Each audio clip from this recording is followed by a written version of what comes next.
बिस्मिल्लाहिर्रहमानिर्रहीम। अस्सलाम वालेकुम। आपका दोस्त सलमान हैदर। दुआ है परवरदिगार से कि उसने आपको और आपके अहले खाना को अपनी हिफ्ज़ो मान में रखा हुआ। पहले से बता दूं कि 4 टॉप स्टोरीज हैं और एक एक दावत फ़िक्र आपको देती है जो आपके साथ डिस्कस करनी है, आपके साथ शेयर करनी है। वो ज़ुबान कहती है ना, तू मुझे मुंह से निकाल, मैं तुझे शहर से निकालूंगी। हाँ, यहाँ हुकूमत से निकलने का कुछ प्लान है जो बाकायदा तौर पर मुशीर ख़ास है जी वज़ारत दाखिला के, और अता तारड़ साहब शायद उनके जाने का वक्त हुआ जाता है, लेकिन थोड़ी सी सिर्फ विजिलेंसी रिक्वायर्ड है। अपनी वो ज़ुबान के ना दाम के अंदर फंस चुके हैं, और वो शक व शुबात जो ये हैं ख़वातीन के हवाले से कि मरियम बीबी की ज़ाती ख्वाहिश है कि होर चुपो, ये लफ्ज़ जब पुलिस वाले उनसे बात करते तो ये क्लेम करती हैं वो ख़वातीन कि हमें बाकायदा कहा गया कि मरियम नवाज़ साहिबा की ख्वाहिश के ऊपर आपको अंदर रखना है। उसके कुछ दावे में बड़ी सदाकत सामने आई है और उसकी कुछ डिटेल्स हैं, वो आपको बतानी है। वज़ीर इत्तलात फारिग होने के पूरे मूड में है और सारी फील्डिंग खड़ी कर ली गई है। जो पंजाब के वज़ीर इत्तलात हैं आमिर मीर साहब, उसकी कुछ डिटेल्स मेरे पास है। और साथ साथ अहम ऑडियो लीक्स का जो उन्होंने पूरा एक भुजाल सा बनाया हुआ ना कि भाईजान ऑडियो लीक्स का इतना बड़ा ख़जाना जो हमारे पास है, हम ये भी कर देंगे वो भी कर देंगे। ज़बरदस्त कर दिया उनका सारा प्लान। जी हाँ, पहले बाबर सत्तार साहब ने किया, भाई पहले ये तो बताओ, अब एक और लाहौर हाई कोर्ट से वाले। तो चीज़ें बड़ी इंटरेस्टिंग है और मिस करने वाली नहीं है। और मज़ीद इस सिस्टम के अंदर जो इस वक्त सुकम चल रहे हैं उसको नंगा करते हैं। हम बताते हैं कि कॉल और फेल में तजाद क्या है, कानून है भी या नहीं है, किसके लिए क्या है। स्पीकर साहब का मूड बदल गया है कौमी असम्बली के, पीटीआई के लोगों के लिए, वो भी आपको बताना। हाँ, लेकिन शर्त है कोई प्रेस कॉन्फ्रेंस, काफ़ी चीज़ें एक के बाद एक आपके सामने। तो सबसे पहले मैं ज़रा ऑडियो लीक्स पर बात करूँगा ना। इन्होंने अच्छा खासा तूफान खड़ा किया हुआ था ऑडियो लीक्स के हवाले से। पहले बाबर सत्तार साहब ने, इस्लामाबाद हाई कोर्ट के जो जज हैं, उन्होंने जब स्टे दिया साकिब निसार साहब के साहबजादे को असम्बली के हवाले से, तो उन्हें तगड़ा जवाब आया था उधर से। तो अब दूसरा तगड़ा जवाब लाहौर हाई कोर्ट से आया और ये एक नया बमशेल है इनके ऊपर, गवर्नमेंट के ऊपर। और वो बमशेल दिया, फैसला दिया है जस्टिस शाहिद जमील खान साहब ने। उनका फैसला है, justice Shahid Jamil Khan Lahore high court के। उन्होंने कहा किसी भी ऑडियो और वीडियो को सोर्स या मलकियत की अदम मौजूदगी में भी किसी तरह की तशरीह के जरिए मुल्जिम के खिलाफ कार्रवाई के लिए इस्तेमाल नहीं किया जा सकता। मैंने कहा जितनी मर्जी ऑडियो वीडियो आप लोगों के पास है, क्या सोर्स की मौजूदगी है आपके पास? कोई मलकियत का दावा करता है, कोई कहेगा जी हाँ मैं हूं इसका सोर्स, हाँ मेरे पास मलकियत है, मैंने ये रिकॉर्ड किया है। उन्होंने कहा जब तक वो इदारा या शख्स सामने नहीं आएगा तब तक इस ऑडियो की ना तशरीह हो सकती है, ना ही मुल्जिम के खिलाफ किसी किस्म की कार्रवाई के लिए इस्तेमाल किया जा सकता है।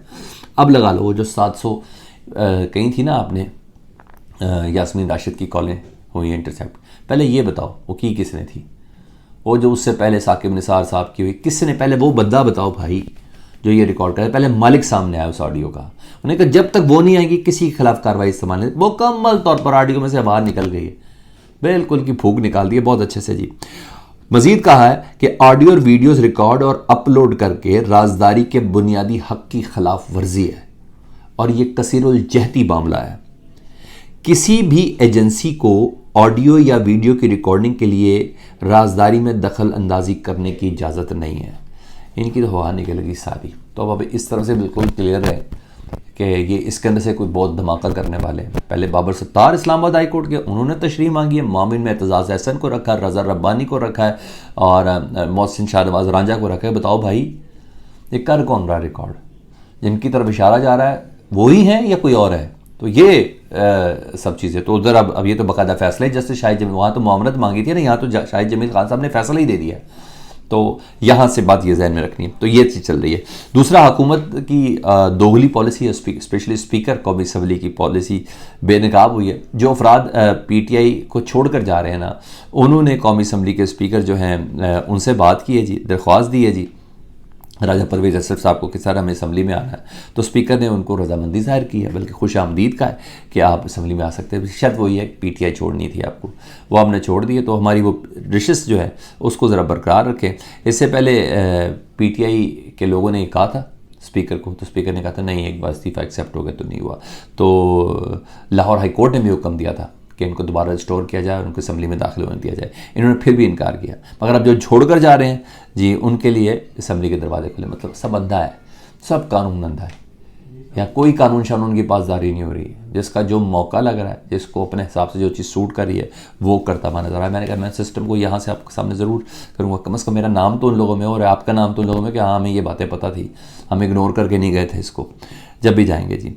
अच्छा जी, दूसरा आमिर मीर साहब, जी हाँ, उन्होंने बहुत बड़ा क्लेम किया था एंटी करप्शन के जज के ऊपर। ये वो जज थे जिन्होंने पहले दिन लाहौर एंटी करप्शन की अदालत के जो जज थे जिन्होंने परवेज़ इलाही साहब को बरी किया था, डिस्चार्ज किया था मुकदमे से। आमिर मीर साहब ने प्रेस कॉन्फ्रेंस कर डाली थी शाम को, बहुत जज्बाती होकर। हालांकि मेरा ख्याल है उनको खुद भी बड़ी शर्म आ रही होगी कि ये मैंने क्या किया है, ना मेरी डोमेन है, मैं एक निगरान हुकूमत का वज़ीर इत्तलात हूँ, मेरा बनता है इस तरह जजों के ऊपर बात करना। मैं तो बिल्कुल वाकई जो थोड़ा बहुत शक शुबा था वो भी ख़त्म कर दिया। मैं तो पूरा पार्टी बना हूँ वफाक की, PDM की, जो है भी हक भी यही है, हकीकत भी यही है। तो उन्होंने पूरी जज के ऊपर सियासी वाबस्तगी लगा दी थी पूरी प्रेस कॉन्फ्रेंस करके कि जी इन्होंने पहले भी परवेज़ इलाही और भट्टी की मोहम्मद खान भट्टी की ज़मानतें दी, ये इमरान खान के टाइगर शाइगर सारी ये जो चीज़ें थी ना उनके पूरी एफिलेशन है, मतलब पूरी पार्टी बन के ना आमिर मीर साहब ने बात की। जब उन्होंने बात की तो फिर वकला बरादरी भी एक्टिव हुई, और वकला बरादरी एक्टिव हुई। उन्होंने वकला ने आमिर मीर के इस्तीफ़े का मुतालबा किया जी, और ओहदे से उनको बरतरफ किया जाए इसका मुतालबा किया है। 2 पॉइंट्स पे सदर लाहौर बार राना इंतज़ार में ये मुतालबा किया है, पहले में कि उनको इस्तीफ़ा देना चाहिए। उन्होंने कहा अब हम तौहीन अदालत की दरख्वास्त दायर करेंगे और कंक्रीट सबूत दें आमिर मीर साहब, हामिद मीर के साहब भाई, वरना तौहीन अदालत का सामना कर लें कि न्यूट्रल हुकूमत में भी आप इस तरह की बाइस हरकत कर रहे हैं। तो वैसे मैं एक बात बताऊँ, इमरान खान साहब ने जो मजिस्ट्रेट थी ना ज़ेबा चौधरी, उनसे मुतल्लिक कोई हल्की सी बात की थी।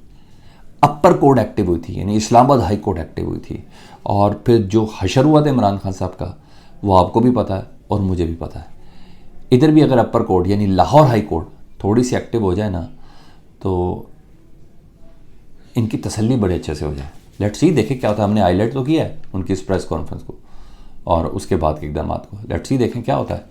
होना चाहिए, ये होना चाहिए। अगर ज़ेबा चौधरी के लिए इमरान खान को टांग सकते हैं ना तो इधर भी इस मजिस्ट्रेट की इज़्ज़त है, इसकी रिस्पेक्ट है। इसके लिए आमिर मीर साहब को बाकायदा तख्त मश्क बनाना चाहिए, पता होना चाहिए। अच्छा, अब आ जाऊँ मैं ज़रा उस अहम तरीन और दूसरी चीज़ों की तरफ जो और बड़ी खबर थी। मैंने बताया कि अता तारड़ साहब ने ना मरियम नवाज़ साहब के ऊपर ही ना अपनी कोई एक गेम डाल दी है, उनके ख़िलाफ़ ही बल्कि एक अच्छी कार्रवाई कर ली है जिस पर बिना पर उनकी नाअहली भी हो सकती है, तौहीन अदालत भी हो सकती है। और वो मैंने जैसे शुरू में बताया कि ज़ुबान कहती है तो मुझे मुँह से निकाल, मैं तुझे शहर से निकालती हूँ। और मसला ज़ुबान का, आजकल ज़ुबान की वजह से सारे अताब में आए हुए हैं ना, आजकल ज़ुबान की वजह से आए हैं, तो इनका क्या मसला है। तो दिलचस्प सूरत हाल ये है कि ये अता तारड़ साहब के साथ भी हो सकता है, वो ज़ेर ताब आ सकते हैं। हाँ, अगर अदालत चाहे तो अता तारड़ बहुत बुरे तरीके से फंस गए हैं, इनके शिकंजे में अदालत इनको जकड़ सकती है हर तरीके से, ये फंस चुके हुए। हुआ क्या, आपको पता है शहजाद अकबर जो एहतसाब वाला मामला संभालते थे इमरान खान साहब की हुकूमत में, उनके भाई को उठाया गया, बल्कि अगवा किया गया है ना, क्योंकि जब मान नहीं रहे तो मैं कह रहा हूँ अगवा किया गया है, उनके भाई अगवा हैं। और इस सिलसिले में इस्लामाबाद हाई कोर्ट के जस्टिस मोहसिर अख्तर खियानी ने सख्त रिमार्क्स दिए थे, और सख्त रिमार्क्स में उन्होंने कहा था कि जब क्लेम यही हुआ था ना अदालत में कि रेंजर्स के लोग उठा के लेके गए थे, तो गिरफ्तार करके ले गए, और फिर पुलिस के लोग भी साथ गिरफ्तार है, पुलिस की वर्दियों में भी लोग थे और रेंजर्स की वर्दियों में भी लोग थे, मगर अब पता नहीं क्या है। तो सेक्रेटरी दाखिला और IG इन दोनों ने कहा हमें नहीं पता क्या है, ये दोनों अल्फाज सेक्रेटरी दाखिला और IG ने ही बोले थे। तो जिस पर जस्टिस साहब ने कहा था कि मैं अगली पेशी तक अगर शहजाद अकबर का भाई हमारे सामने पेश नहीं हुआ तो हम वज़ीर दाखिला को तलब करेंगे, अगर फिर भी शहजाद अकबर का भाई नहीं इधर आप लोगों ने पेश किया तो हम वज़ीर आज़म को बुलाएंगे जी।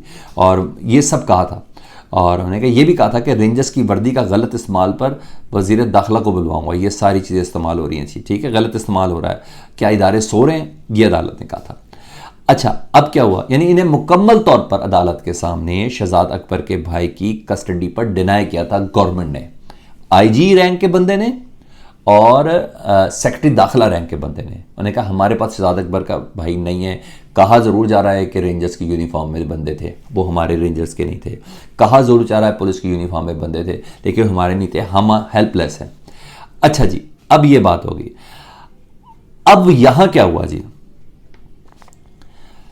अता तारड़ साहब ने प्रेस कॉन्फ्रेंस कर दी, उन्होंने बोला कि ज़ुबान का कह दिया ना। जी हाँ, अता तारड़ साहब क्या कहते हैं प्रेस कॉन्फ्रेंस करते हुए कि शहजाद अकबर को दावत देता हूं। ये कौन है? मुशीर दाखिला छोटे राना सनाउल्लाह साहब की बात कर रहा हूं, तारा साहब की। उन्होंने कहा शहजाद अकबर को दावत देता हूं कि वो पाकिस्तान आए, उनके भाई ज़ेर हिरासत हैं।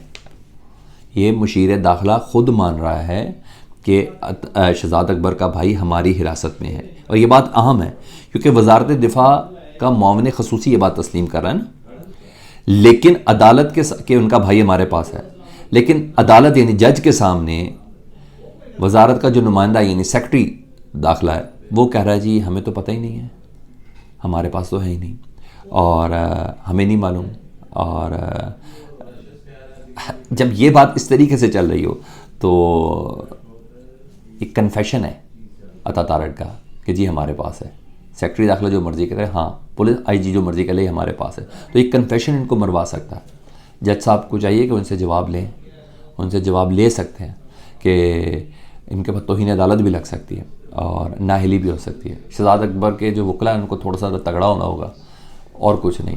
इससे बड़ा कोई सबूत नहीं उनकी प्रेस कॉन्फ्रेंस, इससे बड़ा कोई सबूत ही नहीं उनकी प्रेस कॉन्फ्रेंस से बड़ा जिस पे अच्छा खासा खेला जा सकता है अता तारड़ साहब के लिए।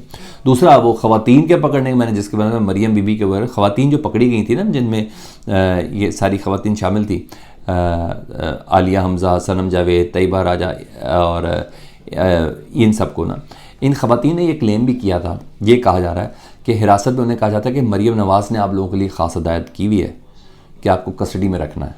अच्छा, उनकी ख़ास हदायत है। उन ख़वातीन के इस क्लेम को अता तारड़ साहब ने दुरुस्त साबित किया। उन्होंने आलिया हमज़ा, सनम जावेद, तैयबा राजा उनकी वीडियो चलाई प्रेस कॉन्फ्रेंस पे, और प्रेस कॉन्फ्रेंस में ये साबित हुआ कि वो तो ये जो पांचों ख़वातीन तो ये तो पंजाब की मुलजिम है, तो अता तारड़ साहब कहाँ से बीच में आए, उनका क्या ताल्लुक था। तो जिस तरीके से सारी बात है यास्मीन राशिद के बाइज़्ज़त बरी होने के ऊपर उसके बाद प्रेस कॉन्फ्रेंस की थी ना अता तारड़ साहब ने, तो ये से इस बात का अंदाज़ा लगाया जा सकता है कि वाकई, क्योंकि अता तारड़ साहब मरियम नवाज़ साहिबा के बंदे हैं ना, उन्हीं के ख़ास बंदे हैं।